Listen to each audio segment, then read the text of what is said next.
مرض وصال میں حضرت ابوبکر رضی اللہ تعالیٰ عنہ لوگوں کو نماز پڑھاتے تھے۔ چنانچہ پیر کے روز لوگ صفیں باندھے نماز ادا کر رہے تھے کہ اتنے میں نبی پاک صلی اللہ علیہ وسلم نے حجرہ مبارک کا پردہ اٹھایا اور کھڑے کھڑے اب ہمیں دیکھنے لگے۔ اسی وقت آپ صلی اللہ علیہ وسلم کا چہرہ انور قرآن کے اوراق کی طرح معلوم ہوتا تھا۔ جماعت کو دیکھ کر آپ صلی اللہ علیہ وسلم مسکرائے۔ آپ صلی اللہ علیہ وسلم کی دیدار پر نور کی خوشی میں قریب تھا کہ ہم نماز توڑ دیں۔ حضرت ابوبکر صدیق رضی اللہ تعالیٰ عنہ کو خیال ہوا کہ شاید آپ صلی اللہ علیہ وسلم نماز میں تشریف لا رہے ہیں، اسی لیے انہوں نے ایڑیوں کے بل پیچھے ہٹ کر صف میں مل جانا چاہا، لیکن نبی پاک صلی اللہ علیہ وسلم نے ہمیں اشارے سے فرمایا کہ تم لوگ نماز پوری کرو۔ پھر آپ صلی اللہ علیہ وسلم نے پردہ گرا دیا اور اسی روز آپ صلی اللہ علیہ وسلم کا وصال ہو گیا۔ محترم ناظرین کرام، اب چلتے ہیں وظیفے کی جانب۔ اگر نماز میں دل کسی کا نہیں لگتا، خود روزانہ اس کو 33 بار پڑھ کر پانی پہ دم کر کے پئیں۔ اگر کوئی بچہ ہے، مرد عورت ہے، اس کو 33 مرتبہ پڑھ کر پانی پلائیں، انشاءاللہ اللہ تعالیٰ اسے نمازی بنا دے گا۔ کھانے پینے پہ دم کر کے انہیں کھلائیں پلائیں، انشاءاللہ نمازی ہو جائے گا۔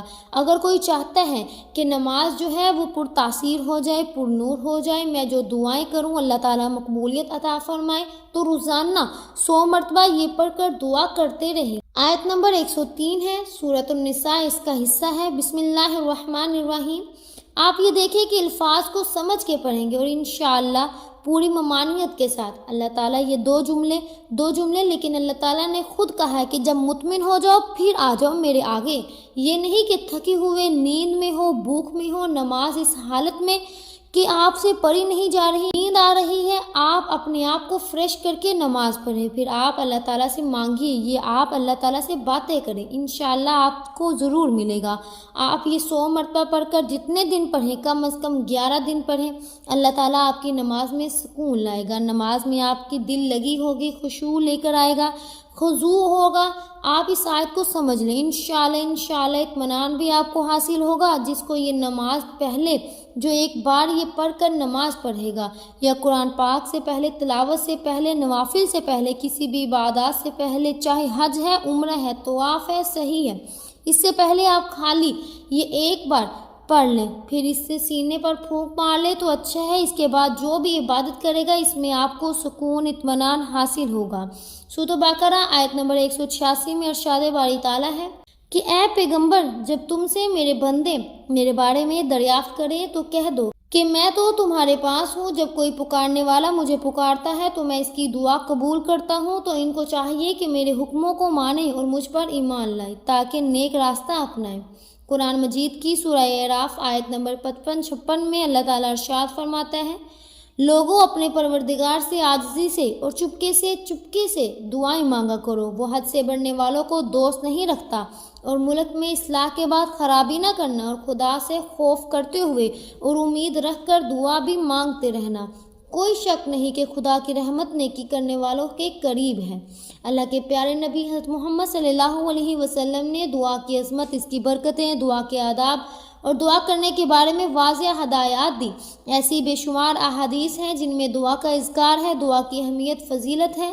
حضرت عبداللہ بن عمر رضی اللہ تعالیٰ عنہ سے روایت ہے کہ رسول پاک صلی اللہ علیہ وسلم نے فرمایا، بے شک اللہ تعالیٰ سے اللہ تعالیٰ کی محبت مانگو، بس اللہ تعالیٰ کے قریب ہو جاؤ گے۔ اور اللہ تعالیٰ فرماتا ہے، اے میرے بندو دعا کا اہتمام کرو۔ ایک اور حدیث میں حضرت عبداللہ بن مسعود رضی اللہ تعالیٰ عنہ سے مروی ہے کہ نبی پاک صلی اللہ علیہ وسلم نے ارشاد فرمایا، اللہ سے اس کا فضل مانگو، کیونکہ اللہ کو یہ بات محبوب ہے کہ اس کے بندے اس سے دعا کرے اور مانگے۔ اللہ تعالیٰ کے کرم سے امید رکھتے ہوئے اس بات کا انتظار کرنا کہ وہ بلا اور پریشانیوں کو اپنے کرم سے دور فرمائے گا، اعلیٰ درجے کی عبادت ہے۔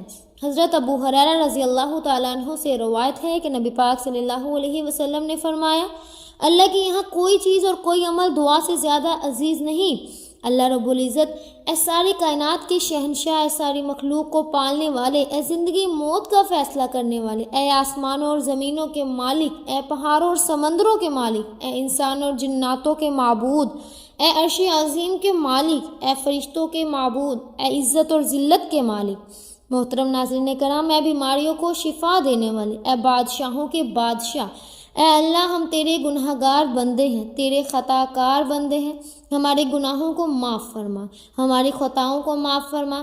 اے اللہ ہمیں اگلے پچھلے صغیرہ کبیرہ سبھی گناہوں، خطاؤں اور نافرمانیوں کی معافی مانگتے ہیں۔ اے اللہ رب العزت ہمیں اپنے گناہوں سے توبہ کرتے ہوئے ہماری توبہ قبول فرما۔